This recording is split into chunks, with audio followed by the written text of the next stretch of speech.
එකම විදියට මාළු යලක් කාලා එපා වෙලාද?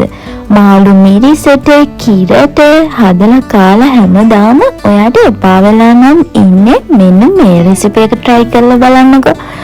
අපි අද හදමු සැමන් රසටම මාළු තෙල් දාලා. ඉතින් මේක හරිම රස රෙසිපි එකක්. එන්නකෝ යන්න හදලා බලමුකෝ අපි. ඕන කෙනෙක්ට ලේසියෙන්ම හදාගන්න පුළුවන් රෙසිපි එකක් තමයි මේක. ඉතින් දැන් අපි මේක හදන විදිය තමයි බලන්න යන්නේ. ඉතින් මම අද මේ මාළු තෙම්පරාද හදන්න ගත්තේ සැමන් බෝල්ලෝ. ඉතින් සැමන් බෝල්ලම නැහැ. ඔයාට තියෙන මාළු වර්ගයක් මේකට එකතු කරගන්න පුළුවන්. මුලින්ම මාළු ටික හොඳින් සෝදලා පිරිසිදු කරගෙන භාජනයකට මාළු ටික දාලා ඒකට වතුර ටිකක් එකතු කරලා කහ ටිකකුයි ලුණු ටිකකුයි ගම්මිරිස් කුඩු ටිකකුයි සෝයා සෝස් ටිකකුයි එකතු කරලා මේ මාළු එක තැම්බෙනකම් විනාඩි 10ක් විතර ලිපේ තියලා පියාගන්න ඕන.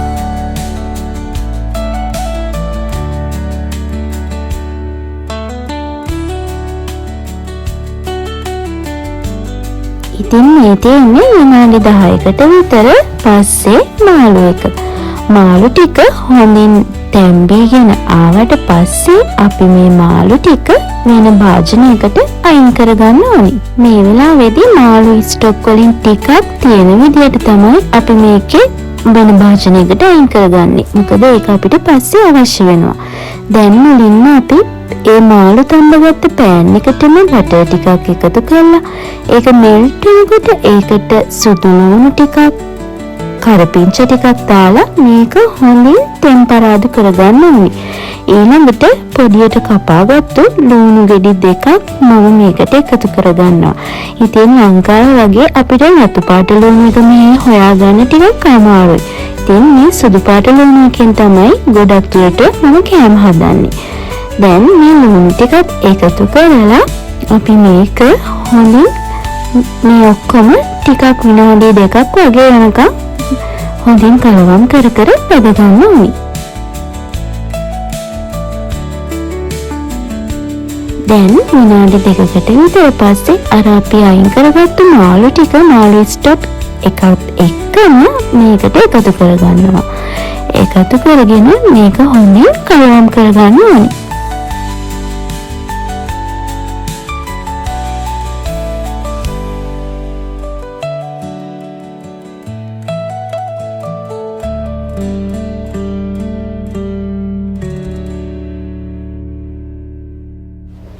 ඊළඟට අපි මේකට කෑලි මිරිස් ටිකක්, කහ කුඩු ටිකක්, ගම් මිරිස් කුඩු ටිකක්, තක්කාලි, අමු මිරිස්, ලුණු කුඩු රස අනුව එකතු කරගන්න ඕනේ. මේ දේවල් ටික ඔක්කොම මේකට එකතු කරාට පස්සේ අපි මේක හොඳින් කලවම් කරගන්න ඕනේ.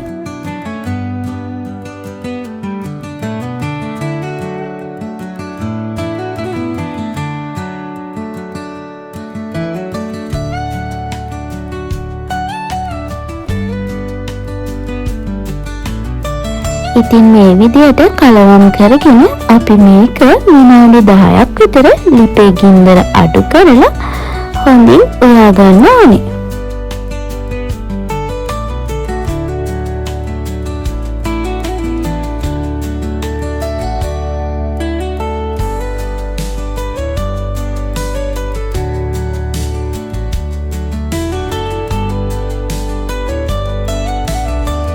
ඉතින් මේ තියෙන්නේ විනාඩි 10කට විතර පස්සේ මගේ මාළු තෙම්පරාදු එක.